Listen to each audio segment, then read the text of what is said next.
বর্তমানে মানুষ মানুষের বন্ধু না হলে কি হবে? গাছ কিন্তু মানুষের পরম বন্ধু। কথাটা আসলেই ঠিক।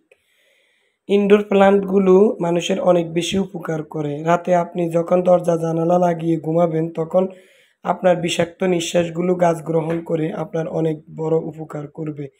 তার জন্যেই কিন্তু আমি গাছের প্রতি এত বেশি দুর্বল। সবসময় আমি আমার ব্যালকনির এবং ইনডোর প্লান্টগুলো খুব বেশি যত্ন করি। এতে আমার কাছে অনেক বেশি ভালো লাগে। ফাতিয়া ব্লগ থেকে আমি ফাহিমা বরাবরের মতো আরও একটা লাইফস্টাইল ব্লগ নিয়ে হাজির হয়েছি। কেমন আছেন আমার প্রিয় আপু, ভাইয়া, আন্টি, সোনামণিরা? আশা রাখছি সবাই অনেক বেশি ভালো আছেন, সুস্থ আছেন। আর আপনাদের দোয়ায় আমি আমার পরিবারের সকল সদস্য নিয়ে আলহামদুলিল্লাহ অনেক বেশি ভালো আছি। আজকে হচ্ছে শুক্রবার, তো শুক্রবারের একটা ব্লগ নিয়ে আপনাদের সামনে হাজির হয়েছি। তো শুক্রবারে A to Z কী কাজ করব আপনাদের সাথে সেটাই শেয়ার করব। তো সবাইকে জুম্মা মোবারক। আর ভিডিওটা হচ্ছে আমি কিচেন থেকে শুরু করলাম। তো রাতে তরকারি ছিল, আর হচ্ছে আমি ভাত রান্না করেছি। তা আমার ছেলে এবং হাজবেন্ড রাতের তরকারি দিয়ে ভাতটা খেয়ে নিয়েছে। আর এখন আমার আর আমার মেয়ের জন্য 2টা ডিম ভেজে নেব। তো এই পাকে কিন্তু আমি 3 পদের ভর্তা তৈরি করেছি, টাকি মাছের, চিংড়ি মাছের আর হচ্ছে পেঁপের ভর্তা। তো সেটাও কিন্তু আমার হাজব্যান্ড আর ছেলে খেয়ে নিয়েছে। আর রাতের মাছের তরকারি ছিল, তো আমি গরম করে দিয়েছি, সেটা দিয়ে ওরা খুব সুন্দরভাবে খেয়ে আমার ছেলে এখন পড়তে বসেছে আর হাজব্যান্ড তার ব্যবসার কাজে চলে গেছে। তো এখন বাজে সকাল 10টা। তাই আজকে একটু লেট করে খাবার খাবো। তো গরম ভাত রান্না করেছি, ভর্তা আর ডিম ভাজা দিয়ে কিন্তু গরম ভাত খেতে অনেক বেশি মজা লাগে। তা আমি ডিমটা ভেজে নেব। তো যে বা যারা আমার ভিডিওটির সাথে এ পর্যন্ত আছেন, তো প্লিজ ছোট্ট একটা লাইক দিয়ে ভিডিওটি কন্টিনিউ করবেন। আপনার একটা লাইক আমার কাছে অনেক বেশি মূল্যবান। আপনার একটা লাইকে পারে আমার এই চ্যানেলটি আপনার মতো অনেক প্রিয় আপু ভাইয়াদের কাছে পৌঁছে যেতে। আর যারা অলরেডি এই কাজটি করে দিয়েছেন তাদের সবার প্রতি রয়েছে অনেক বেশি ভালোবাসা ও আন্তরিক অভিনন্দন। তা আমি প্লেটে এক বাটি ভাত নিয়েছি। তো সকালে আমি তেমন একটা বেশি ভাত খেতে পারি না। তো মা এবং মেয়ের জন্য এই এক বাটি ভাতে আমাদের হয়ে যাবে। তো খুব সুন্দর করে 3 পদের ভর্তা আমি প্লেটে সাজিয়ে নিয়েছি আর 2টা ডিম ভেজে নিয়েছি, সেটাও প্লেটে দিয়ে দিলাম। তো অফ ক্যামেরা আমি আর আমার মেয়ে খাবারটা খেয়ে নেব। তো যারা ফার্স্ট টাইম আমার চ্যানেলে ভিজিট করছেন, যদি আমার লাইফস্টাইল ব্লগের কোনো অংশ আপনাদের মন ছুঁয়ে যায় তো প্লিজ চ্যানেলটা সাবস্ক্রাইব করে দিবেন। আর পাশে থাকা বেল বাটনের অল অপশনটা অন করে রাখবেন। এতে করে আমি যখন কোনো ভিডিও আপলোড করব তখন আপনার ফোনে নোটিফিকেশন চলে যাবে আর আপনি সময় সুযোগ করে দেখে নিতে পারবেন।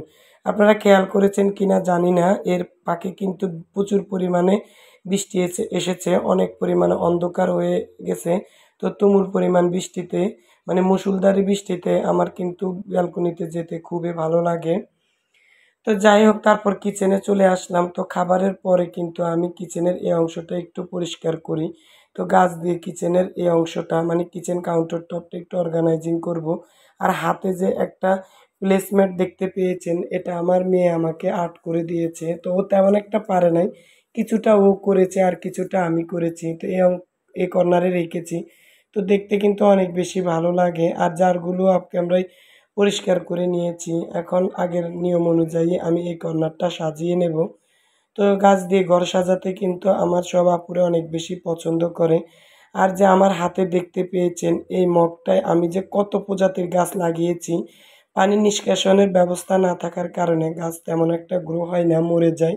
তো শেষমেশ কিন্তু আমি সসের জার থেকে কিছু ডাল কাটিং করে এখানে 4টা চারা লাগিয়েছি। তো দেখি কি পর্যন্ত হয়। তো দেখতে কিন্তু অনেক বেশি ভালো লাগে। আর মানি প্ল্যান্ট গাছটা কিন্তু আমার অনেক বেশি পছন্দ। তো আমার আপুরও কিন্তু খুব বেশি পছন্দ করে। তো মানি প্ল্যান্ট গাছটা এই মগে আমার মনে হয় খুব সুন্দর হবে। তো যাই হোক, এই জারগুলো আমি অফ ক্যামেরায় পরিষ্কার করে নিয়েছি।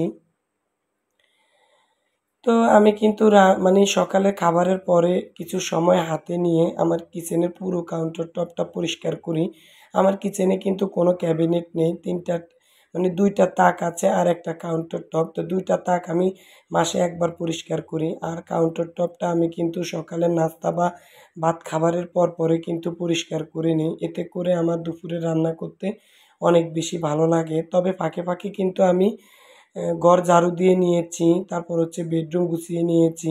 তো সেটা আর ক্যামেরায় ক্যাপচার করলাম না। আর এই কর্নারটায় একটা তাও মানি প্লান্ট রেখেছি। আর সিরামিকের একটা জারে আর্টিফিশিয়াল ফ্লাওয়ার ডাইনিং টেবিল থেকে এনে দিয়েছি। আর এই যে নতুন একটা সসের জার খালি হয়েছে, তো সেটাকে আমি খুব সুন্দরভাবে ধুইয়ে মানি প্লান্টের কাটিং লাগিয়েছি। তো এই মানি প্লান্টের 2টা কাটিং আমার ছেলে তার স্কুলের পাশ থেকে নিয়ে এসেছে। তো ও যেদিন শুক্রবার থাকে সেদিন কিন্তু আমার গাছের অনেক বেশি যত্ন করে। তো এই ডালটা আমি ভিম লিকুইডের পাশে রেখেছি। এই কর্নারটা যেহেতু ফাঁকা, তো দেখতে অনেক বেশি ভালো লাগে। ওই যে বললাম, গাছ দিয়ে ঘর সাজাইতে অনেক বেশি পছন্দ আমার, আর সাজালেও কিন্তু দেখতে অসাধারণ লাগে। তো মাঝে মাঝে এক অংশের জিনিস অন্য অংশে নিয়ে আমরা একটু নতুনত্ব লুক দিই, যাতে আপনারা দেখতে পছন্দ করেন, এই আর কি। তো এই ফাঁকে কিন্তু আমি মুরগি কেটে নিয়েছি, তারপর মুরগি ধুয়ে তারপর হচ্ছে আমার মেয়েকে গোসল করিয়ে দিয়েছি, আর আমিও কিন্তু গোসল করে নিয়েছি। তারপর হচ্ছে দুপুরে রান্না করব আলু দিয়ে চিকেন, আর হচ্ছে ডাল আর ভাত আমি অফ ক্যামেরায় রান্না করে নিয়েছি। তো তার আগে হচ্ছে আমি একটু মানে ড্রেসিং টেবিলের এইটুকু পরিষ্কার করব, যে ফাঁকা জায়গাটুকু আছে। তো আমি এই ফাঁকে কিন্তু ভাত আর ডালটা রান্না করে নিয়েছি। দেখা গেছে কাজের পাশাপাশি কিন্তু রান্না করতে হয়। আর এই যে যেহেতু শীতের মৌসুম এসে গেছে, তো আমার হাজব্যান্ড আমার জন্য একটা ফন্ডস হোয়াইট বিউটি বড় সাইজের চুনু নিয়ে এসেছে। তো আমি ইন্ডিয়ান এই ফন্ডস হোয়াইট বিউটি চুনুটি সবসময় ইউজ করি। তো এত দাম, 500 টাকা দাম নিয়েছে। তো এই শীতে কিন্তু আমার একটা হয়ে যায়। আর 2টা রিয়েল প্লান্ট দিয়ে আমি এই কর্নারটা সাজিয়ে নিয়েছি। তো ওই যে সিঙ্কুরিয়াম প্লান্ট রেখেছি, মাটিটা দেখা যায়, তার জন্য কিন্তু ভালো লাগে না। তো আমি কিন্তু কিছু পাথর অর্ডার করেছি, রঙিন পাথর। তো গোড়া দিয়ে দিয়ে দেব। তো এই ফাঁকে কিন্তু দুপুরে রান্না করার জন্য আমি সব কিছুই প্রিপারেশন করে রেখেছি। তো গোসল করে নিয়েছি, ওই যে ভিডিওর মাঝামাঝিতে বলেছি। আর এখন হচ্ছে আমি ভাত গড় দিয়ে নিয়েছি, ডাল হয়ে গেছে। আর এখন মুরগি রান্না করে নেব। তো গরম মশলা দিয়ে দিয়েছি তেলের সাথে। তো আজকে হচ্ছে একটা কালো ফ্রাই প্যানে রান্না করব। তো এই ধরনের ফ্রাই প্যানগুলোতে রান্না করতে আমার মোটেও ভালো লাগে না। তো কী জন্য ভালো লাগে না সেটা সামনের দিকে দেখতে থাকেন, পরে শেয়ার করব। তো হচ্ছে আমি আদা, সরি, রসুন আর পেঁয়াজ বাটা দিয়ে দিয়েছি 4 টেবিল চামচ। একটু ভেজে নেওয়ার পরে আদা আর জিরা বাটা দিয়ে দিয়েছি 1.5 টেবিল চামচ করে, 3 টেবিল চামচ। আমি সবসময় বাটা মশলা দিয়ে কিন্তু রান্না করি। তো যেদিন মুরগি রান্না করব তার আগের দিন রাতে কিন্তু আমি পাটায় মশলা বেটে রাখি। তো নর্মাল ফ্রিজে রেখে দেই। হলুদ আর মরিচ দিয়ে দিয়েছি, একটু পানি দিয়ে মশলাটা কষিয়ে নিয়েছি। এখন হচ্ছে চিকেন আর আলু আমি একসাথে দিয়ে দেব। তো আগে আমি লবণ আর হলুদ দিয়ে চিকেন ম্যারিনেট করে রেখেছি। এটা হচ্ছে সোনালী মুরগি, তো বড় একটা সাইজের সোনালী মুরগি। তো যাই হোক, এখন আলু আর চিকেন আমি সবসময় একসাথে কষিয়ে নিই, যেহেতু মুরগি অনেকটা পরিমাণে নরম থাকে। আর ব্রয়লার এবং সোনালী মুরগিগুলো কিন্তু একেবারে নরম থাকে, তার জন্য একসাথে আলু আর মুরগির মাংস কষিয়ে আমি ফুটন্ত গরম পানি অ্যাড করি। তো আপনাদের সাথে আরেকটা কথা বলতেছি, ওই যে বললাম ভিডিওর মানে মাঝামাঝিতে, যে ফ্রাই প্যানে রান্না করতে কিন্তু আমার একদমই ভালো লাগে না। এক হাতে ধরে রাখা লাগে, আর এক হাতে নাড়াচাড়া করতে হয়। ফ্রাই প্যানগুলো কিন্তু অনেক বেশি নাড়াচাড়া করে, তার জন্য আমি কিন্তু সবসময় দস্তার কড়াইতে রান্না করি। তো যাই হোক, হয়তোবা মাঝে মধ্যে ভিডিও সুন্দর আসার জন্যে এই ধরনের পাতিলগুলো ব্যবহার করা হয়। তো রান্না করতে গেলে অনেক বেশি বিরক্তি লাগে। তো যাই হোক, মাংসটা আমি ভালোভাবে কিন্তু কষিয়ে নিয়েছি। এখন হচ্ছে সুন্দর একটা মিল্ক পট দিয়ে আমি গরম ফুটন্ত পানি দিয়ে দিব। পাতিলে করে কিন্তু পানি গরম করে নিয়েছি। ওই যে পাশে একটা পাতিল, সেই পাতিলে করে কিন্তু আমি পানি গরম দিয়েছি। আমি সব সময় কিন্তু মাংস এবং মাছ রান্না করলে গরম পানি ব্যবহার করি, এতে করে খাবারের টেস্ট দ্বিগুণ আসে। তো যাই হোক, অফ ক্যামেরায় কিন্তু আমি রান্নাটা করে নিয়েছি, কারণ আজকে ভিডিওটা একেবারে মানে ছোট মিডিয়াম সাইজে শেয়ার করেছি। বড় ভিডিও মানে করতে অনেক বেশি কষ্ট লাগে। তো যাই হোক, আমি ভাত আর ডাল টেবিলে দিয়ে দিয়েছি। আর এখন হচ্ছে মাংসটা বেড়ে নেব। তো আমার হাজব্যান্ড কিন্তু গ্রামের বাড়িতে চলে গেছে। তো ডাল আর মাংস দিয়ে কিন্তু আমার 2 বাচ্চা আর আমি আজকে দুপুরের খাবারটা খেয়ে নেব। তো সবাই সুস্বাস্থ্যের কামনা করে ভিডিওটি এখানে রাখলাম। দেখা হবে নেক্সট ভিডিওতে নতুন কোনো লাইফস্টাইল ব্লগ নিয়ে।